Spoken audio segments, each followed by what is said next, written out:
एका सभापतीच्या पतीने ग्रामसेविकेला फूस लावून वारंवार विविध हॉटेल्स आणि रिसॉर्टमध्ये नेऊन तिचे लैंगिक शोषण केल्याचा हा प्रकार घडला आहे. आजची सत्य घटना आहे चंद्रपूर जिल्ह्यातील चिमूर पोलीस स्टेशनच्या हद्दीतील. गजानन सुर्वे नावाचा व्यक्ती चंद्रपूर जिल्ह्यातील चिमूर तालुक्यातील आंबोली येथील रहिवासी होता. याची पत्नी 2020 मध्ये आंबूर पंचायत समितीची सभापती होती. परंतु पत्नी जरी सभापती असली तरी तिचा सर्व कारभार तिचा हा पती गजानन सुर्वे बघत होता. खूप ठिकाणी अशा गोष्टी घडतात जेथे गावागावांमध्ये काही स्त्रिया जर सरपंच असल्या तरी त्यांचे पती सरपंच तिचे काम स्वतःच बघतात आणि ते स्वतःच ग्रामपंचायतमध्ये त्या खुर्चीवर जाऊन बसतात. हा गजानन सुर्वे देखील तसाच होता. त्याची पत्नी सभापती होती, परंतु हा स्वतःला सभापती समजायचा आणि त्यांच्या अंतर्गत जे कर्मचारी असतात त्यांच्यावरती दबाव आणण्याचे काम करायचा. कामाच्या निमित्ताने तो विवाहित असलेल्या ग्रामसेविका समीक्षा हिच्या संपर्कात आला.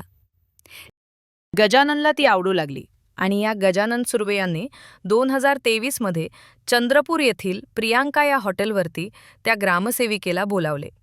कामानिमित्त बोलावले म्हटल्यावर ग्रामसेविका देखील तेथे गेली.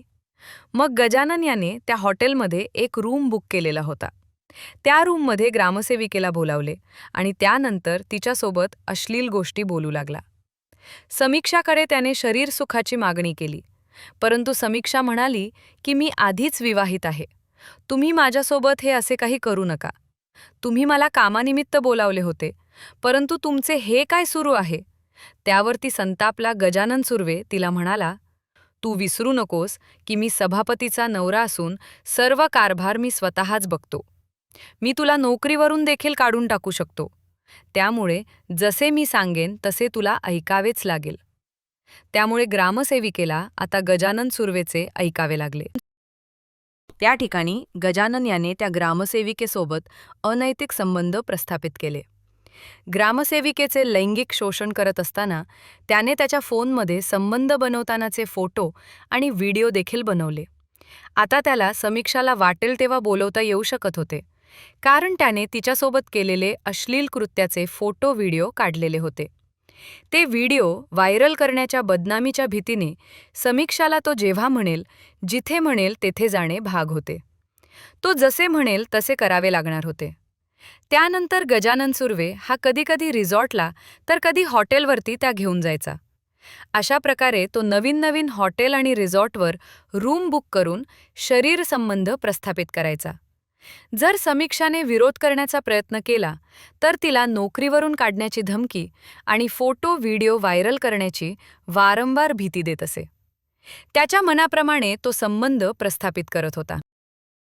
एक दिवस जेव्हा ग्रामसेविकेनं त्याला सांगितले की माझे आधीच लग्न झालेले आहेत माझ्यासोबत, तुम्ही हे असे करणे थांबा आणि माझे फोटो व्हिडिओ कृपया डिलीट करा. माझ्या पतीला जर समजले तर तो मला कधीच स्वीकारणार नाही. त्यावर गजानन म्हणाला की खरे तर मला तू आवडते. सामला तुझ्याशी लग्न करायचे आहे, त्यामुळे तू तुझ्या नवऱ्याला डिवॉर्स देऊन टाक, असे सांगून तिचा डिवॉर्स देण्यास भाग पडले. समीक्षाचा नवरा डिवॉर्स द्यायला तयार नव्हता, त्यामुळे गजानन यानं त्याला मारण्याचा प्लॅन आखला. एक दिवशी त्यानं तिच्या घराजवळ गोंधळसुद्धा घातला. तो तिच्यावर हक्क दाखवू लागला, जसे की समीक्षा ही त्याचीच आहे. त्यानं तिचा पूर्ण संसार उद्ध्वस्त केला. शेवटी लैंगिक शोषणाला कंटाळून तिने आंबोली पोलीस स्टेशनमध्ये तिने या गोष्टीची तक्रार दाखल केली. या प्रकरणी आंबोली पोलिसांनी तिची तक्रार दाखल केली असून पुढील तपास पोलीस करत आहे. ग्रामसेविकेकडून गजानन सुर्वेवर असलेले गुन्हे जेव्हा सिद्ध होतील तेव्हाच हे प्रकरण समजेल. या व्हिडिओचा उद्देश कोणाला त्रस्त दुःखी करणे किंवा अश्लीलतेचा प्रसार करणे नाही, तर आपल्याला जागरूक करणे आहे. समाजात अशा घटना घडतात त्या आपल्यासोबत घडू नये याची आपण काळजी घेतली पाहिजे. ही घटना ऐकून तुम्हाला काय वाटते? तुमची प्रतिक्रिया कमेंट्समध्ये नक्की कळवा. व्हिडिओ आवडला असेल तर लाईक करा आणि अशाच घटनांसाठी आपल्या चॅनलला सबस्क्राईब करा. धन्यवाद.